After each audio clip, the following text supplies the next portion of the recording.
नमस्कार विद्यार्थियों, मैं दयंत पारिक स्वागत करता हूं आपका जीके बाय डीके चैनल पर।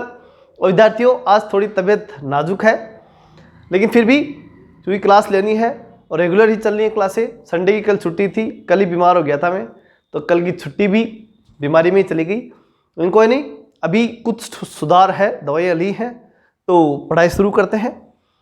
विषय ये है कि अंतिम टॉपिक चल रहा था प्लेटो का। प्लेटो की आखिरी हिस्से पर हम थे, क्या है वो समझना है और इसका सार समझना है। प्लेटो को एक फांसीवादी विचारक के रूप में बहुत से लोगों ने देखा। प्रबुद्ध अराजकतावादी, विवेकशील अराजकतावादी, ये नाम प्लेटो को दिए गए। तो कई बार इसके ऊपर काफी प्रश्न पूछे जाते हैं और उसी बात को लेकर के यहाँ महत्वपूर्ण व्याख्या जो है आज अपन कवर करेंगे। पहले अपन देखेंगे कि क्या प्लेटो वास्तव में फांसीवादी विचारक था, और था तो कितनी समानताएं हैं और कितनी असमानताएं हैं। यानी पूरा तो नहीं हो सकता, अगर कितना है तो समान कितना, और कितना नहीं तो कितनी असमानता है फांसीवाद से। ये दो बातें हम पूरी तरह से जानेंगे और फिर इसके महत्वपूर्ण फैक्ट, प्लेटो में बचे हुए फैक्ट्स, जितने फैक्ट हैं वो कंप्लीटली देखेंगे। ठीक है ना।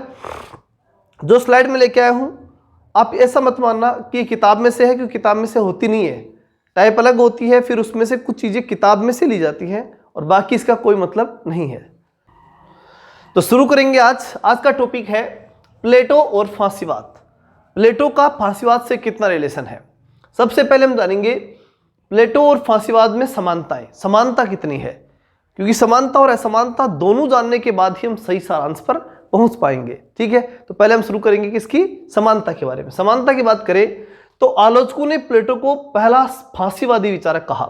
जब आलोचकों ने प्लेटो की आलोचना की तो ये कहा कि प्लेटो पहला फांसीवादी विचारक है, अर्थात उसे फांसीवाद की श्रेणी में ले जाकर के सबसे अग्रिम पंक्ति के अंदर ले जाकर के खड़ा कर दिया। किसको, प्लेटो को। दूसरी बात, प्लेटो और फांसीवादी दोनों राज्य को नैतिक और सर्वशक्तिमान संस्था मानते हैं। देखिए, एक महत्वपूर्ण बात है कि प्लेटो और फांसीवादी दोनों ही राज्य को सर्वश्रेष्ठ संस्था मानते हैं, नैतिक संस्था मानते हैं और सर्वशक्तिमान मानते हैं। क्योंकि फांसीवादियों का मानना था कि जब तक व्यक्ति राज्य के प्रति समर्पित नहीं होगा ना, तो वो कुछ नहीं कर सकता। राज्य के प्रति समर्पण चाहिए ही चाहिए, और समर्पण जब चाहिए तब वहां बात आती है कि सर्वशक्तिमान भी होना चाहिए। तो राज्य को सबसे शक्तिमान और सबसे नैतिक संस्था माना था फांसीवादियों ने, क्योंकि तभी आम नागरिक किसके प्रति समर्पित हो पाएगा, राज्य के प्रति समर्पित हो पाएगा। इसी प्रकार प्लेटो भी यही कहता है कि आपको जो दो वर्ग उसने बनाए थे, जिसके अंदर प्रमुख रूप से शासक और सैनिक वर्ग, उन दोनों को यह तक कह दिया कि न परिवार रखना न संपत्ति, सब कुछ त्याग दो, और त्याग करके और उसके बाद में आप राष्ट्र के प्रति समर्पित हो जाओ। तो अधिकांश हिस्सा, राज्य का अधिकांश हिस्सा, जो अधिकांश नागरिक है, वो राष्ट्र के प्रति क्या हो गए, समर्पित हो गए। इसलिए ये तर्क वास्तव में बेस्ट बैठता है कि फांसीवाद की तरफ प्लेटो जा रहा है। क्या कि प्लेटो और फांसीवादी दोनों ही, चाहे फांसीवादियों को देख लीजिए और चाहे प्लेटो को देख लीजिए, दोनों ही राज्य को नैतिक और सर्वशक्तिमान संस्था मानते हैं। तो इस आधार पर प्लेटो क्या हुआ, फांसीवादी। अगली बात, दोनों का यह मानना है कि राज्य ही व्यक्ति की सबसे बेहतरीन भलाई कर सकता है, चाहे प्लेटो हो और चाहे फांसीवादी। वो कहते हैं राज्य से, भाई राज्य क्या है, सर्वशक्तिमान नैतिक संस्था है। मतलब राज्य की, आप ये मान के चलिए कि राज्य से बेस्ट संस्था कोई नहीं है इन दोनों के लिए, चाहे प्लेटो और चाहे फांसीवादी। तो ऐसी स्थिति में जब राज्य के प्रति प्लेटो इतना समर्पित हो रहा है जितने फांसीवादी हुए, तो और सबसे बेस्ट संस्था मानता है कि व्यक्ति की भलाई राज्य ही कर सकता है, तो ये निश्चित रूप से किधर जा रहा है, फांसीवाद की तरफ जा रहा है। कौन, प्लेटो। फांसीवादी राज्य में विधि और संविधान पर कोई प्रतिबंध नहीं है। फांसीवादी जो राज्य होता है उसके अंदर राज्य के ऊपर न तो विधि का न संविधान का, किसी का कोई प्रतिबंध नहीं होता। राज्य सर्वश्रेष्ठ है, राज्य को चलाने वाले सर्वश्रेष्ठ है, राज्य सब कुछ है, राज्य नैतिक है। इसका मतलब उनके ऊपर कानून का कोई प्रतिबंध नहीं है। प्लेटो के रिपब्लिक में जो दार्शनिक राजा है उसके ऊपर भी यही बात लागू होती है। वो किसी विधि के लिए बाध्य नहीं है, किसी कानून के लिए बाध्य नहीं है। देखिए कैसे, प्लेटो ने भी स्पष्ट कहा है कि दार्शनिक राजा का विवेक किसी भी विवेक यानी कोई कानून बनाने वाली कोई संस्था हो या कोई दूसरे का विवेक हो, विवेक या अध्यादेश से महत्वपूर्ण होता है। कोई कानून या विवेक है उससे महत्वपूर्ण है क्या? ये राजा का विवेक यानी दार्शनिक राजा का विवेक। कैसे? जैसे फांसीवादियों का मानना है कि जो राज्य है उसके ऊपर किसी प्रकार के विधि और कानून लागू नहीं हो सकते, वैसे ही दार्शनिक राजा के ऊपर कोई विवेक अथवा कोई भी जो है वो विधि अथवा कानून लागू नहीं हो सकते। तो यहाँ हम बात स्पष्ट कर सकते हैं कि ज़्यादातर बातें जो है वो फांसीवादियों और प्लेटो में समान चल रही हैं। यहाँ तक बातें थी। तो इस आधार पर हम तीन बातों को तुमने यह देखा कि तीन बातें ऐसी हैं जो फांसीवादी और प्लेटो में समान थी। पहली बात, दोनों राज्य को नैतिक संस्था मानते हैं। दूसरा, दोनों ये मानते हैं कि राज्य भलाई करेगा। और तीसरा, ये दोनों के अकॉर्डिंग ही राज्य से बड़ा कानून नहीं हो सकता, चाहे वो प्लेटो हो और चाहे फांसीवादी। ठीक है, आगे चलते हैं। फिर बात आती है, प्लेटो और फांसीवादी विचारधारा लोकतंत्र का घोर विरोध करते हैं। प्लेटो खुद लोकतंत्र का काफी विरोधी था और काफी क्या बहुत ज्यादा विरोधी था, क्योंकि उसके तो सामने उस लोकतंत्र में उसके गुरु को मार दिया गया जहर का प्याला पिला करके, तो इसलिए वो तो लोकतंत्र के खिलाफ था ही। फांसीवादी भी लोकतंत्र के खिलाफ थे। तो इस अवधारणा के आधार पर भी ये कह सकते हैं कि प्लेटो और फांसीवादी दोनों किसके खिलाफ थे? लोकतंत्र के। तो इसलिए इस आधार पर भी प्लेटो किधर गया? फांसीवाद की तरफ चला गया। फिर उसके बाद प्लेटो के विचारों में हम देखें तो स्वतंत्रता, अधिकार, समानता, ये तीनों ही कंसेप्ट जो है वो प्लेटो के अंदर विद्यमान नहीं है। ठीक है ना, कि संकल्पना विद्यमान नहीं है। कहाँ? प्लेटो में नहीं है। उधर फांसीवाद भी इन तीनों चीजों को नहीं मानते। कौन कौन सी? स्वतंत्रता, अधिकार और समानता को न प्लेटो मानता है और न ही फांसीवादी मानते हैं। दोनों ही इस बात को स्वीकार नहीं करते। आगे हम देखिए, प्लेटो के आदर्श राज्य में शिक्षा व साहित्य पर नियंत्रण किया जाएगा। भाई शिक्षा पर और साहित्य पर, इन दोनों के ऊपर नियंत्रण की बात प्लेटो कर रहा है कि नहीं कर रहा? क्योंकि शिक्षा के अंदर वो क्रमशः बताता है, किसी जो शिक्षा व्यवस्था जो है उसमें वो क्रमशः नियंत्रण करता है। क्योंकि शिक्षा किस प्रकार से मिलनी चाहिए, किसको मिलनी चाहिए, ये सब कौन तय करता है? राज्य तय करता है। यानी प्लेटो अपने हिसाब से तय करके बताता है कि उत्पादक वर्ग को शिक्षा नहीं मिलेगी, इन तीनों को शिक्षा मिलेगी। ठीक है, इन दोनों को शिक्षा मिलेगी, उत्पादक को शिक्षा नहीं मिलेगी, ये सब तय करता है वो। तो मतलब क्या करता है वो कि आदर्श राज्य के अंदर शिक्षा और साहित्य पर नियंत्रण करता है। कौन? प्लेटो। फांसीवादी राज्य भी इसी प्रकार का नियंत्रण करते हैं। तो यहां तक हम अच्छी तरह से समझ सकते हैं कि अगली बात स्लाइड में अपन जाने तो वहां पर क्या हुआ कि जिस प्रकार से जो है वो लोकतंत्र के खिलाफ प्लेटो और फांसीवादी दोनों लोकतंत्र के खिलाफ थे। अधिकार, स्वतंत्रता और समानता, इन तीनों चीजों से, अधिकार, स्वतंत्रता, समानता की जो तीन चीजें हैं, इन तीनों से न प्लेटो को लेना देना और न ही फांसीवादियों को लेना देना। इसी प्रकार से शिक्षा और साहित्य के ऊपर भी जो है वो फांसीवादी भी कंट्रोल कर देना चाहते हैं और जो प्लेटो है वो भी इसके ऊपर कंट्रोल कर देना चाहते हैं। तो इस प्रकार से हम कह सकते हैं कि बहुत सी चीजों में प्लेटो और फांसीवादी दोनों क्या थे? समान थे। ठीक है ना, दोनों एक से दिखाई दे रहे हैं। और जब एक से दिखाई दे रहे हैं तो ऐसी स्थिति में हम कहेंगे कि प्लेटो और फांसीवादी एक से ही थे। लेकिन फिर बात आती है कि कितनी असमानता थी। क्या इन दोनों में असमानता नहीं थी? तो निश्चित रूप से इनमें असमानता भी थी। वो हम देखेंगे प्लेटो और फांसीवादियों में असमानता। क्या असमानताएं हैं वो ध्यान से देखिएगा। प्लेटो के अनुसार विवेक व्यक्ति का सबसे महत्वपूर्ण गुण है। विवेक सबसे महत्वपूर्ण गुण है। दार्शनिक शासक का विवेक मानो और चाहे जो शासन करने वाला जो वर्ग बना, शासक वर्ग, उसका विवेक मानो। सबके लिए सबसे महत्वपूर्ण चीज, सबसे टॉप मोस्ट चीज अगर उसने कोई बताई तो उसने विवेक बताया। और अंततः विवेकशील व्यक्ति को ही उसने आखिरी शिक्षा देने की बात कही। तो उसके अनुसार विवेक जो है वो व्यक्ति का सबसे महत्वपूर्ण गुण है। और विवेकशील व्यक्ति ही राजा हो सकता है, जबकि फांसीवादी राज्य व्यक्ति को भावुक बनाते हैं। फांसीवादी जो होते हैं ना, वो ये कहते हैं, विवेक से कोई लेन देन नहीं फांसीवादियों का। फांसीवादी एक ही बात कहते हैं, क्या? राष्ट्र, राज्य, राष्ट्र सब कुछ है, उसके लिए प्राण दे दो। ये इस प्रकार की बातें फांसीवादी कहते हैं। विवेक नाम का तत्व फांसीवादी बिल्कुल स्वीकार नहीं करते, बल्कि प्लेटो विवेक को सबसे ऊपर मानता है। ये पहला और सबसे महत्वपूर्ण अंतर है, विवेक का अंतर दोनों में। ठीक है ना, प्लेटो विवेक को महत्व देता है, फांसीवादी नहीं देते। दूसरा, दार्शनिक राजा का शासन विवेक, सत्य और न्याय पर आधारित है, जबकि फांसीवादी शासन धूर्तता, फरेब, चालाकी इस पर आधारित है। फांसीवादी जो होता है ना, फांसीवादी राज्य, उसका टारगेट एक है कि राज्य को कैसे जैसे अपने अंडर में रखा जाए, और उसके लिए चाहे वो धूर्तता करे राजा, चाहे वो फरेबी करे, चाहे चालाकी करे, सब चलेगा। राजा कितना ही चालाक हो, धूर्त हो, फरेबी हो, सब सही है। लेकिन जैसे ही प्लेटो की हम बात करते हैं तो प्लेटो क्या कहता है कि शासक में विवेक होना चाहिए, सत्य होना चाहिए, न्याय होना चाहिए, एकदम उच्च आदर्शों वाले राज्य की बात प्लेटो करता है। तो ये दूसरा बड़ा अंतर है कि प्लेटो पॉजिटिव थिंकिंग के साथ राज्य को बनाए रखना चाहता है, और ये कैसे भी नेगेटिव पॉजिटिव कैसे भी राज्य के ऊपर कंट्रोल बना रहे, इस प्रकार की बात फांसीवादी करते हैं। तो दूसरी बड़ी बात, पहली बात अपन ने क्या अंतर देखा इन दोनों में, पहला बड़ा जो अंतर देखा अपन ने वो विवेक का अंतर था। दूसरा विवेक, सत्य और न्याय का अंतर। प्लेटो विवेक, सत्य और न्याय को मानता है और फांसीवादी नहीं मानते। क्लियर। तीसरा, प्लेटो के विचार में स्वतंत्रता, समानता अंतर्निहित है।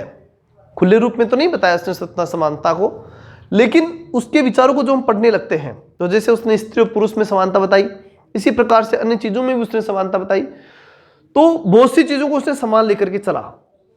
हालांकि जब शिक्षा व्यवस्था में जाते हैं तो उत्पादक वर्ग को शिक्षा नहीं देना चाहता, लेकिन फिर भी ज्यादातर चीजें अंतर्निहित जाकर के हम देखते हैं। तो वो इसलिए जैसे साम्यवाद लाना चाहता है, तो किस लिए लाना चाहता है वो? साम्यवाद इसलिए लाना चाहता ना कि सब के सब बराबर हो जाएं।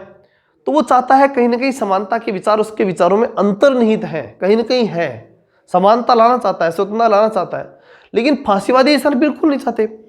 फांसीवादी जो है वो विचारक स्वतंत्रता और समानता को बिल्कुल नहीं मानते, वो तो बिल्कुल इसके विरोधी हैं। किसके? स्वतंत्रता समानता के। स्वतंत्रता समानता में प्लेटो कहीं ना कहीं छुपा हुआ है, कहीं ना कहीं अंतर्निहित उसमें है, उसके विचारों में कहीं नहीं स्वतंत्रता समानता है प्लेटो के विचारों में। लेकिन फांसीवादियों के विचारों में ऐसा बिल्कुल भी नहीं है।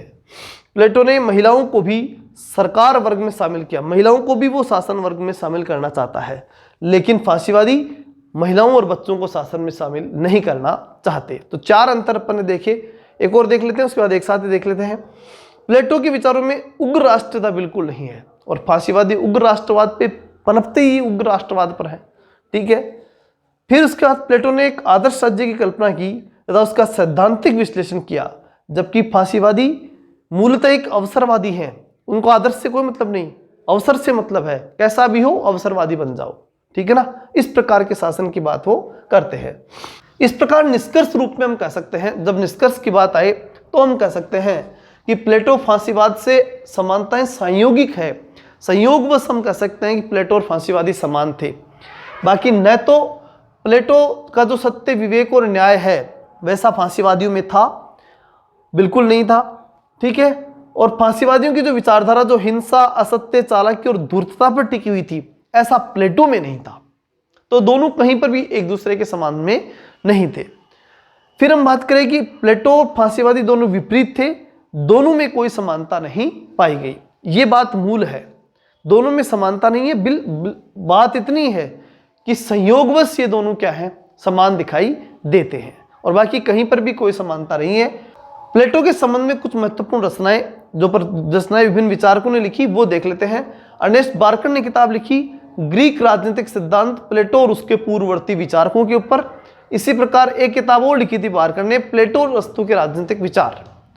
तो ये दोनों ही किताबें जो हैं वो ग्रीक विचारकों पर, प्लेटो और अरस्तू पर लिखी गई थी। इसीलिए आपको जो है बार बार प्लेटो और अरस्तू में बार्कर खूब दिखाई देगा, क्योंकि बार्कर ने जो रिसर्च किए वो प्लेटो और अरस्तू पर और ग्रीक विचारकों पर ही किए थे। इसी प्रकार हम बात करें बोसांके की, तो बोसांके ने कंपेनियन टू रिपब्लिक के ऊपर तो लिखा था, रिपब्लिक पे बोसांके ने लिखा, नेटलशिप ने लिखा, दोनों ने लिखी। लेकिन बोसांके ने जो किताब लिखी वो लिखी एक कंपेनियन टू प्लेटोज रिपब्लिक। मतलब इतना सा ध्यान रखना कि जो बॉस है ना वो कंपेनियन, ठीक है ना, कैंपेन करता है। बॉस का काम क्या है? कैंपेन करना, तो बॉस कैंपेन करता है, आपको ध्यान रखना है। और इसी प्रकार नेटलशिप की जब बात करें तो lectures on the Republic of Plato, Plato जो है वो लेक्चर प्लेटो की रिपब्लिक पे लेक्चर देता है। कौन? नेटलशिप। नेट रूप में एकदम नेट टू नेट क्या दिया जाता है?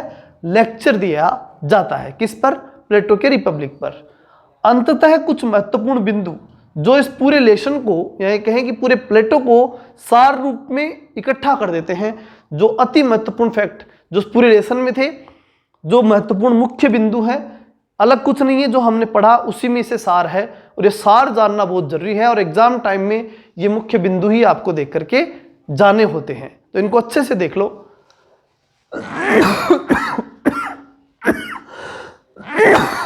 इनको देखने के बाद शायद आपको अलग से कुछ नहीं देखना पड़े।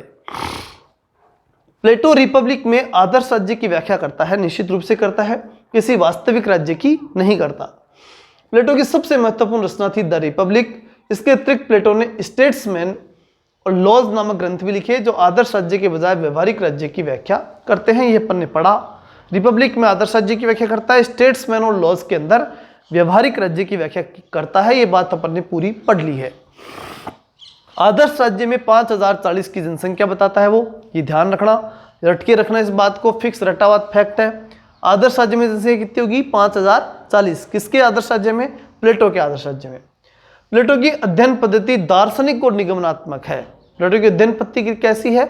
निगमनात्मक है। और निगमनात्मक पद्धति दार्शनिक पद्धति होती है।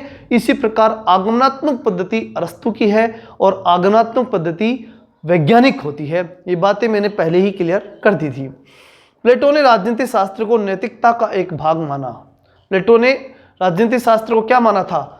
नैतिकता का एक भाग माना था।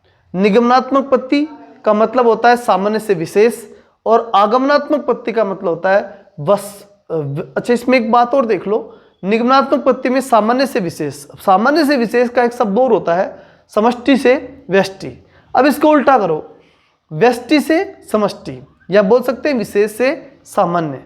ये बात एक ही है, सारा शब्द एक ही है, कोई विशेष अंतर नहीं इसमें।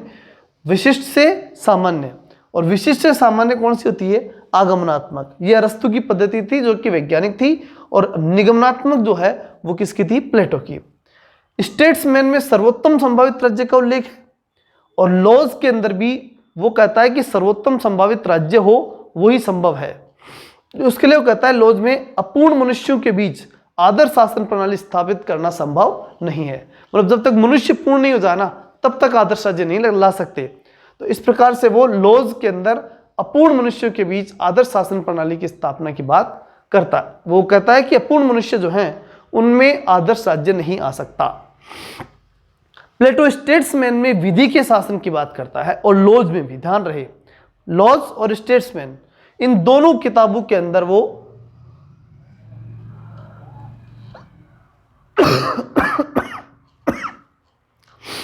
प्लेटो जो है वो स्टेट्समैन और लॉज, इन दोनों किताबों के अंदर, लॉज हो चाहे स्टेट्समैन हो, दोनों किताबों के अंदर वो किसकी बात करता है? विधि के शासन की। विधि के शासन के माध्यम से शासन संचालित करना चाहता है। ये भी अपन ने जाना है। प्लेटो के अनुसार यूनानी नगराज्य 2 प्रकार के नगराज्य हुआ करते थे, ये भी अपन ने पढ़ लिया, एक अमीर और एक गरीब। ये सारी चीजें अपन ने पढ़ ली। सार रूप में तय कहूंगा कि जो फैक्ट मैंने पढ़ा दिए, जो चीजें मैंने 10 वीडियो में कंप्लीट करा दिए, इनको अगर आपने ध्यान से देख लिया तो निश्चित रूप से प्लेटो में कहीं दिक्कत नहीं आएगी। फिर कहीं से पढ़ लेना, सब अच्छी तरह से याद हुआ ही लगेगा आपको, और शायद आपको कहीं ऐसा दिक्कत नहीं आएगी कि आपको कुछ नहीं आ रहा, बल्कि प्रत्येक चीज आपके समझ में आएगी। चलिए मिलते हैं नेक्स्ट वीडियो में, तब तक के लिए जय हिंद, जय भारत।